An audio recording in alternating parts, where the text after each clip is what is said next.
So here's where things begin for real. I want to welcome people to the course, and I want to welcome people to their first series of lectures, which is on the brain on neuroscience.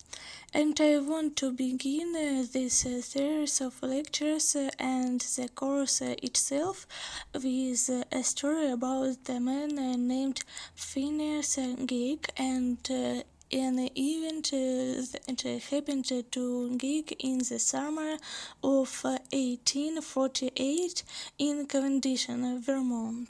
So, Gage was a blasting foreman working on a railway construction project, and his job at the time was to clear away rocks so that they could lay down tracks.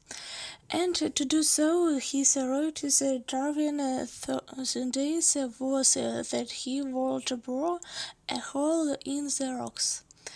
Inside the hole he put blacking water and the froze in. Then he would cover the top with dirt and sit and take a trampoline around which he carries with him. A big piece of steel looks like a javelin and used it to drop down and sand and dirt so that later they could set air fires and cause the explosions. Well, one day something didn't work. Nobody exactly sure why. Maybe he forgot to put in the sand and the dirt. But regardless, he put the trampoline iron into the hole. The part exploded. The trampoline iron shot away from his hand and went into his face. It entered the left side of Gage jaw, moving in an upward direction and passed behind the left eye towards the left side of the brain, and it went out the top of his skull and landed several feet away off the clutter. Now, miraculously, Change wasn't killed on the spot. He lost consciousness a little bit, but then he staggered to his feet, and in some regards, Gage was very lucky. So he underwent a series of operations. Behind infections, he got sick. At times his life was at risk, but months later he was in certain regards pretty much recovered. He was able to see, he wasn't deaf, he wasn't paralyzed, he didn't lose their ability to speak or understand language. He didn't lose his intellectual capacities in any simple way. But in another sense, Gage was very unlucky because Gage has been transformed by this incident. Someone who knew Gage describes the transformation like this. Before the accident, Gage was quite the most effective and capable man, a man of temperament, habit, considerable energy of character, a sharp, shrewd businessman. After the accident, Gage was no longer Gage. He was fetal, irreverent, indulging at times in the grossest profoundly manifesting but little deference for his fellows. He ended up losing his job.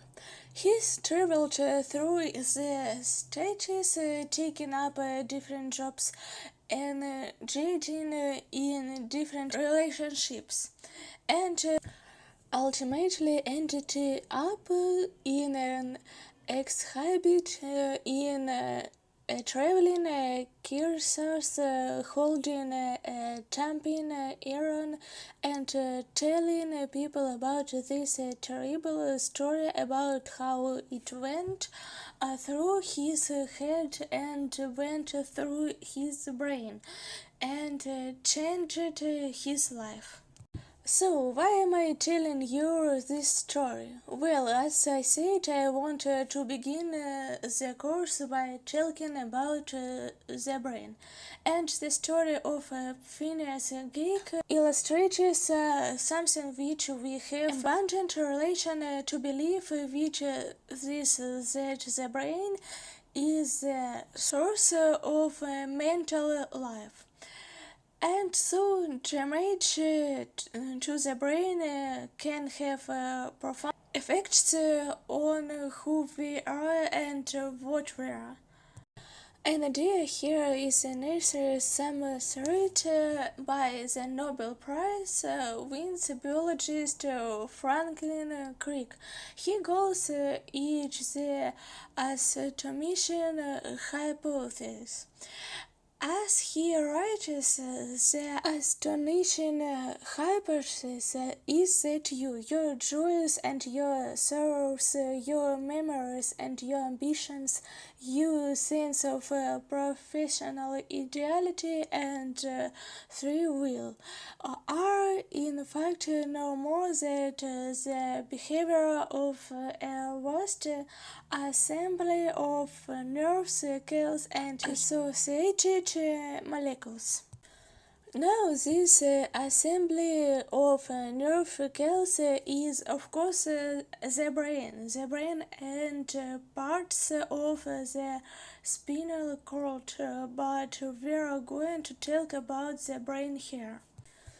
And the idea then, as sometimes people like to put it, the mind is the brain, or that the mind is what the brain does, or the mental life emerges from the brain. The special term for this is materialism, that where mental begins.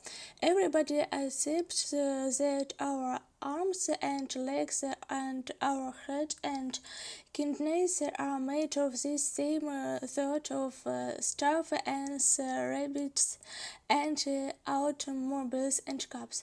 But the idea is that our mental life, what makes us special, our most intimate feelings, and through also arise from these mental things.